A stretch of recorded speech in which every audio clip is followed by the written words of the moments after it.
The goal is the same. Everyone wants to see Papatūānuku thrive, from the mountains to the sea. Returning what was lost is a big part of the long-term vision. I'd love to see, birds like the kakariki and kiwi sort of actually getting a good, strong population. Te Kinga itself has a range of habitats. It's got the tussock in the top and then the monkey scrub. There's beach and podocarp, as well as the Karakatea swamp down the bottom. The bush changes every 50 metres or so.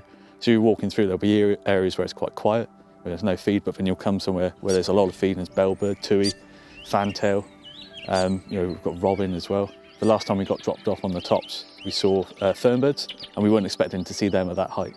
So that was real cool. Is that too short for the cameras there? Yeah, those boys have got our screws.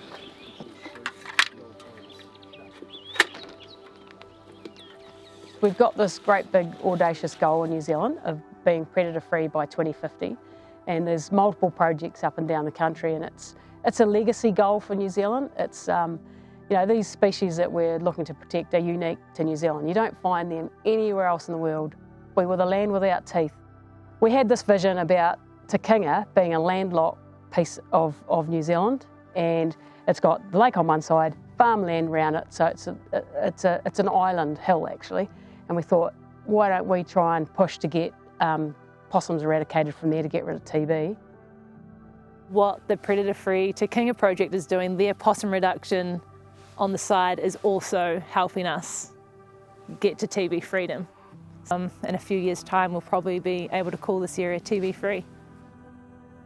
So our goal is to eradicate possums from Mt Te Kinga itself and reduce other pest numbers like rats and stoats. We're in the information gathering phase before our pre-eradication of the mountain. So the cameras are gathering data for that's essential moving forward, so we know animal pathways and just what areas we need to focus our efforts.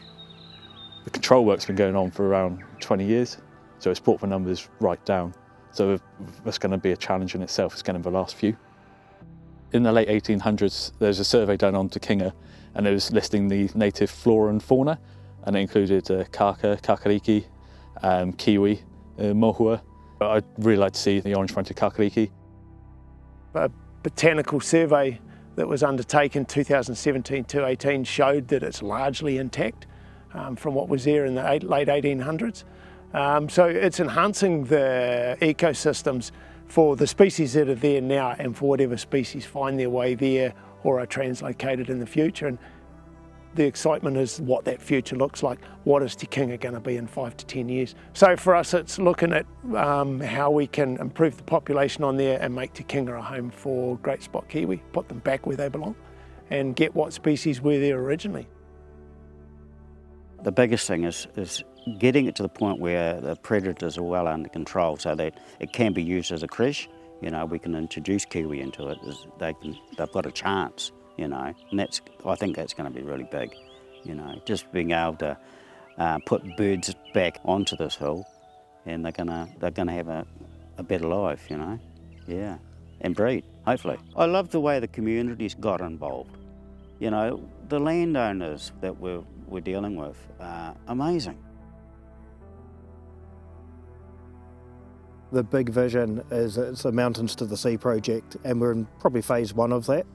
And it's doing Te Kinga, which is essentially an island with the lake and the farmland surrounding it. And then the ranges of hills either side of it are part of the wider buffer with some of the work as well. So it's the first step in what will be a larger project, which long term will link into South Westland and potentially the Farewell Spit project as well up the north. It's going to be hard. There's a lot of challenges ahead of us, technically, socially, and also financially, because it's not cheap.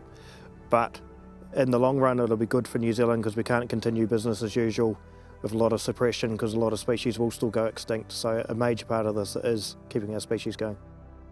Seeing that technology, if we get enough of it on the ground and enough momentum, we can do this. And I want to see those birds come back to these areas. I want to be around to see kakapo released here, the takahe. See more kaka in the forest here like I used to when I first started tramping, and occasionally there's kakarikis and things around. I want to see them everywhere. I want to hear this screaming at me again in the morning.